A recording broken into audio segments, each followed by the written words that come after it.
Yo, what is up, boys and girls? Welcome to another match analysis slash game reaction with yours truly, Mirko. This time we're going to be doing BREN versus ONIC, second leg. You guys have all been asking me to do this. And yeah, it's 2-0 to ONIC. I know the result. I don't know what happens in the game. Literally going into this blind, but I've heard from a lot of you guys that this is one of the best series in Season 11. So can't wait to get into it, and let's just get into it right now. We're going to start with the drafts as usual. Fanny Glue, ONIC PH, first pick. Okay. BREN, second pick. Wan, Joy. Okay. Still going to be these two bans for the side of BREN. Glue, Fanny. Interesting bans here. Usually when you go for like a glue ban, you want to go for like a Faramis ban too, but I guess they just really do not want to go up against Glue. The Diggy ban is something very interesting here. Fanny, Glue, and Diggy. Something that this banning phase is kind of like Echo's banning first phase, you know? I don't know what BREN will be going for here with Wan Joy. I don't really know how ONIC PH likes to play, so I really don't understand why they I don't understand fully why they go for these bans, except for just the fact that Fanny and Glue are prio, right?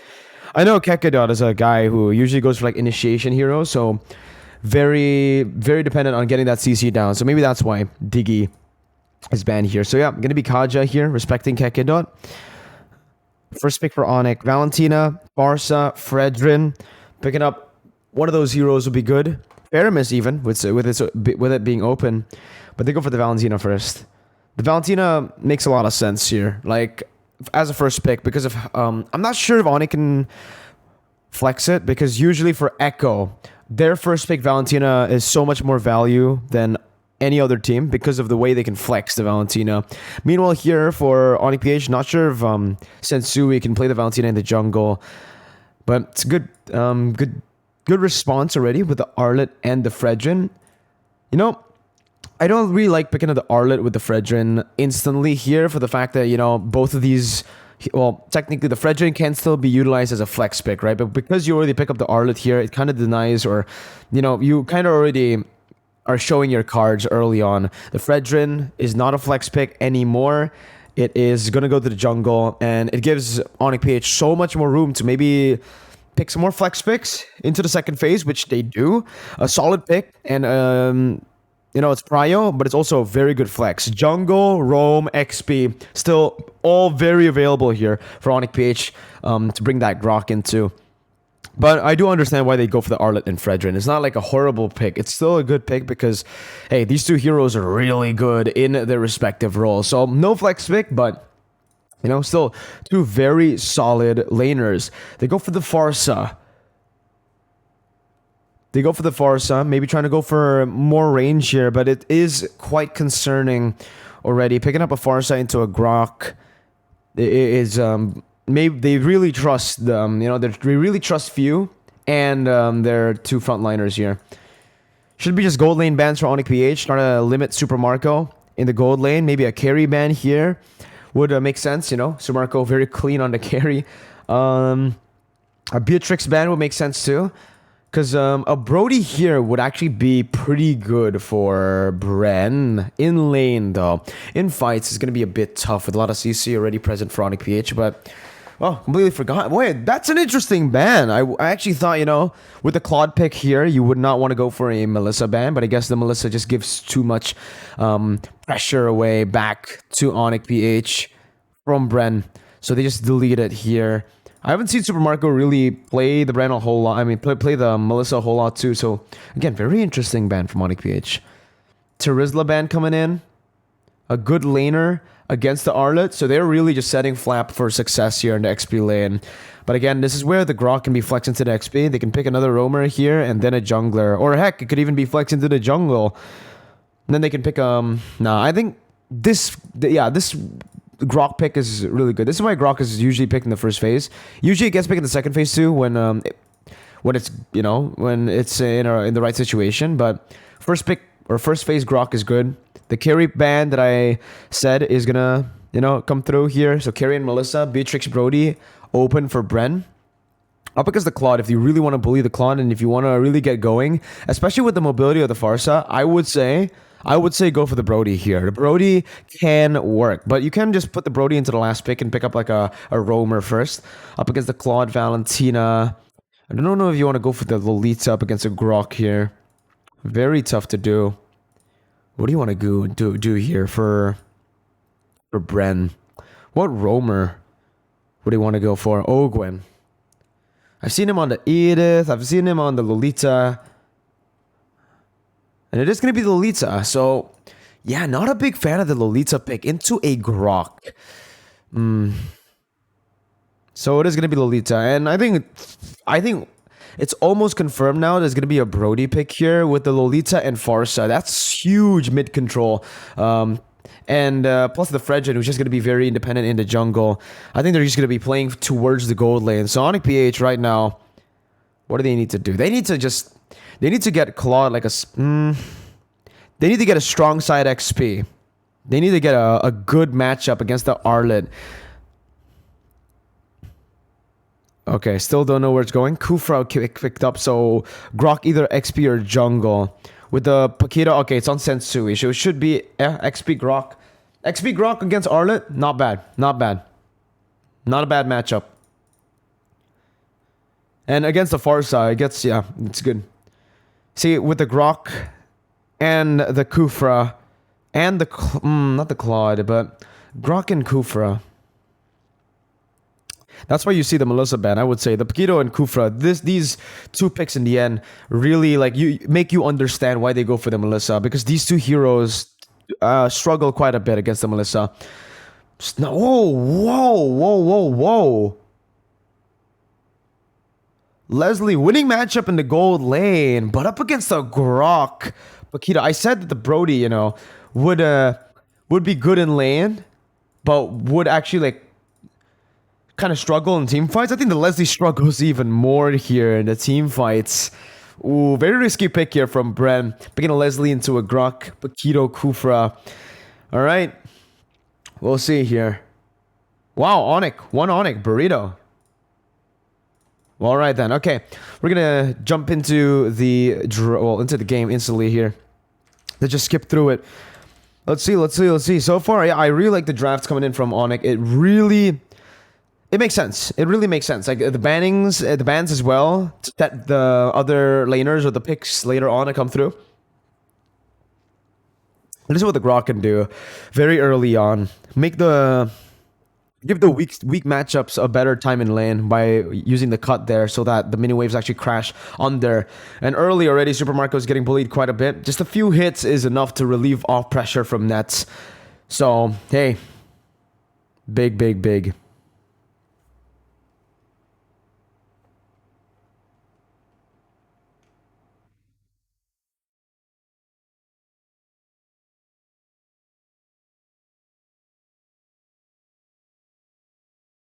Sec here.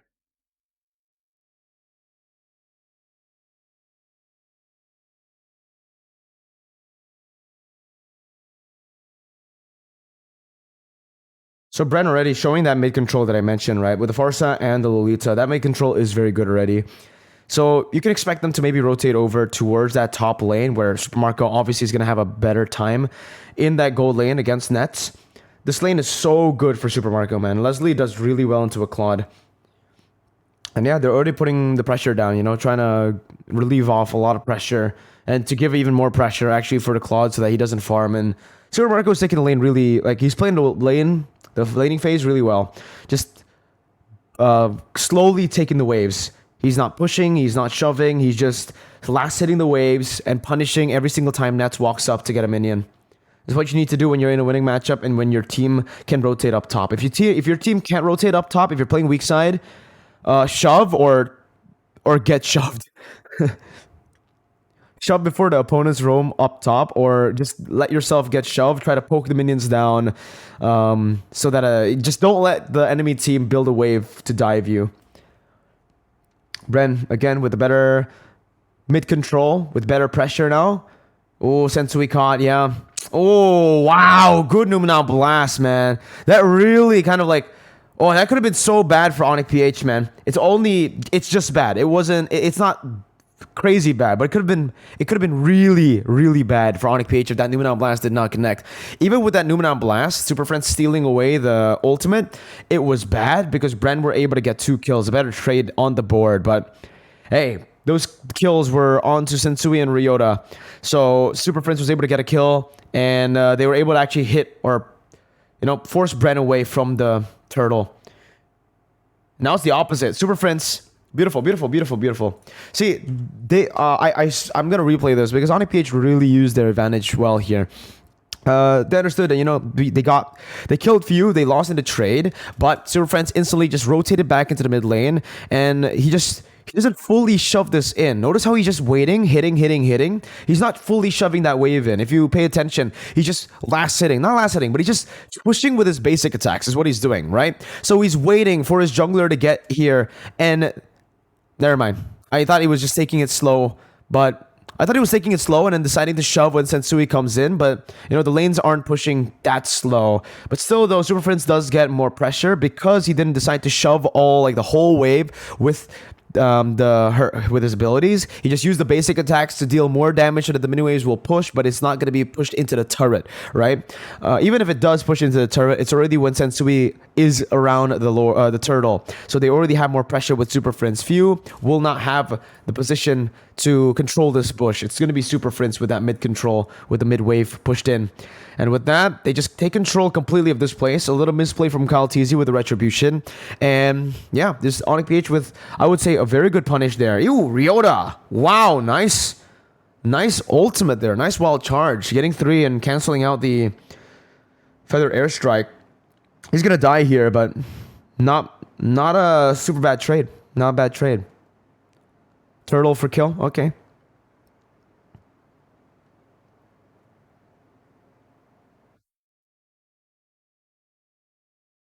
Super Prince is a very underrated mid laner, man. I'm watching him play. He's very smart, very intelligent. When few rotated, it's the little things, right? Like pushing the wave just by basic attacks, so it actually is not a full push. It's not gonna be shoving in. Here, this is just Kekodot's amazing set and Super Prince's reaction to the play. But even when few rotated down below, you could see that Super Prince did not shove the wave. He just took the wave slowly. Again, just last hitting. Not even last hitting. He was just waiting in the bush, choking in the XP and gold, and basically denying some minions from few with the mini waves just killing each other, right? Because if he shoved it in, few would have been able to get there in time, and the minion, few would have probably lost just 1 minion instead of 2. Little things like that may sound insignificant for us, but in pro play, those little advantages, those little wins build up. And because of the pressure that they've built here, again, they were able to relieve off a lot of pressure where BREN couldn't really play for that top lane that much. So it gave over the opportunity for Sensui to get a good gank on Super Mirko, right? Because BREN were not in the area there to rotate because of ONIC PH's mid control. And I think this has been kind of the pattern for ONIC PH. The way they dominate or the way they win games is through mid control. When Super Friends can control the mid lane, can, kind of outclass, I would say, the enemy mid laner with the little things he does in lane. That's when ONIC PH wins. They can really maximize that mid control by getting picks and then forcing the tempo, their tempo, onto their opponents. Again, now you see a difference, right? Super Friends, normal standard clear. Uses all his resources. Wow, Ryota. Wow, dude, these combos are insane. The fact that no one died there is crazy, but hey, it's already a turtle, so if they disengage here, it's already worth it. Wow, bro. Wow. Yeah, Ryota, Kekedot, and then Sensui.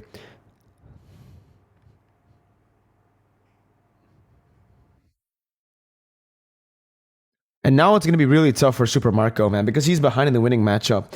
The Claude with the all-ins are going to be a bit, he's going to be a bit of a problem for BREN.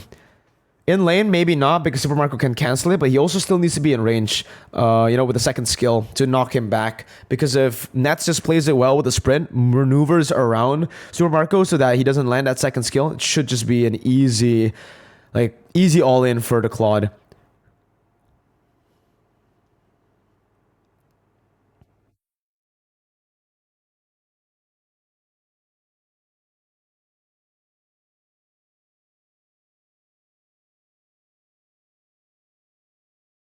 Good pressure on the map, man. Just Sensui standing there for vision. No camps available, so just utilizing that for vision. Noticing the Lolita is in the top lane, and they decide to go in, try to force something in the mid lane. Very good, very good. Like the way they set up for these fights as well is very very smart. And with the pressure they got in the mid lane, because of that vision, they're not able to pop the conceal and rotate over to the top lane, where Super Marco will have to concede a turret because the mid lane was kind of shoved in, poked down as well. But they don't actually go for it because, again, the mini waves there was poked down by Super Marco. So well played by Super Marco, but that was what ONIC PH were trying to do, right? They're really, like, they're a very proactive team. Very proactive team. They're always looking for something on the map, and they're always getting vision. Their players are always active. They're never, just standing idly by. That's just cleared that top lane, shoved it in. Super Marco, a bit late to the party here, has to position himself. This should be BREN's victory on the turtle. They have way more pressure right now. Yeah, not even a 50. Oh, Gwen takes it. Kaltizi didn't even use retry there. Wow, risky play. Sensui used the retry. Oh, that could have been bad. Holy crap.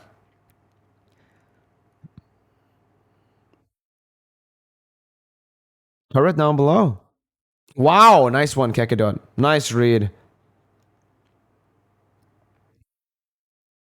That should be a kill. Okay, flicker. Sure. Flicker burn. All right. Sensui handling the mid lane as well. So yeah, very proactive. ONIC PH. Wow. Really, nothing like they are. I remember watching ONIC PH versus Blacklist last season, season 10, and it was kind of the same. Super Prince and Rapidude it was with the Atlas. He's just so active. He was always in a perfect match, always in perfect match form. He's never in his normal form on Atlas. He's always roaming, looking for something on the map.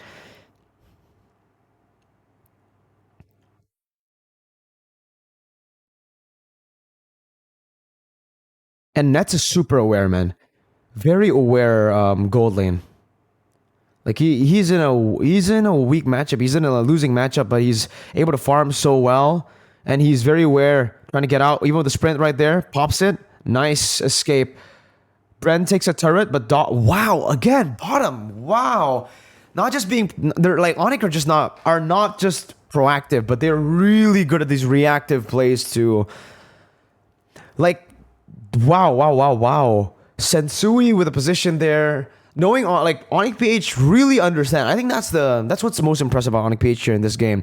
They understand exactly the limits of everything, like their own lane, their team fighting power, because their disengages, their turret takes, their mirror plays, trades, and neutral objective control has always been very on point this game. They really understand everything. Like when they saw top lane where BREN were actually moving top lane, they know that in the 5v5, maybe in that position, they would not win. So they go for a trade instead. That's also very good for them. Very good trade for them. Oh, fun fact, Sensui is actually on a Paquito tank. Oh, Hekadot! Dude! Oh, Nets. Good. Good distraction. Comes back in. Nice one. Yes, Sensui's playing the Tankito, guys. Wow. Gotta give props to Ryota, man. Ryota, well played in that team fight. He set that up with Kekadut, man. Those two members really well played. Wow. Very impressed. Very impressed. Wow. The macro plays and then the micro, the mechanics coming in when ONIC PH understands. Finally, we've hit that power spike. Nets is starting to do damage here. Ryota has hit that item power spike as well with the Halberd and the Heptases. So it's going to be a lot of damage with that high and dry Grok. Even though no one was completely isolated there, that Halberd and Heptases really, you could see how much damage it did. Wild charge flicker to the back, and that's why I said, right, Super Marco on this Leslie, very risky pick here. Good in lane, but that's about it.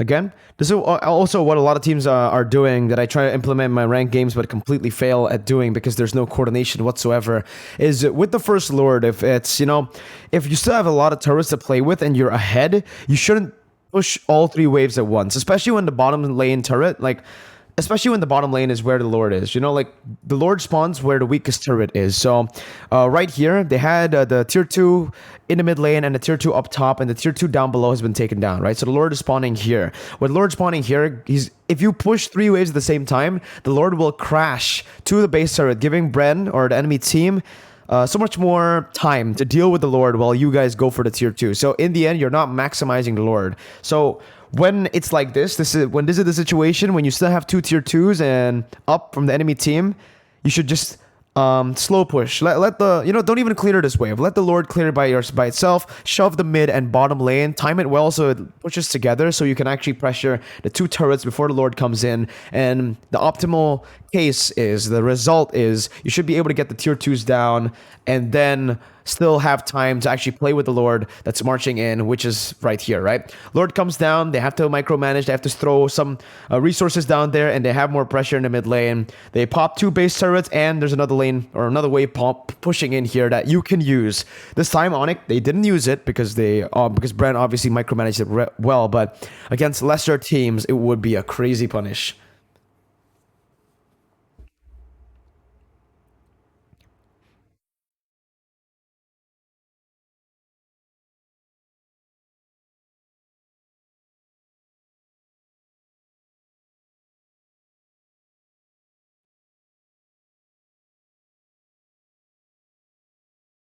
No, it's just ONIC playing with the lead, honestly. Like they can just continue to pressure them with the waves like this. They can freeze it because they already have a massive gold lead. And wow, Sensui on the utility Paquito is doing a lot, man. Getting those good pickoffs down. And again, Gekura dies there, but it's completely fine. He's just a roamer. And BREN have used a lot of resources just disengaged. So ONIC PH again, wow, man, just really good calculations.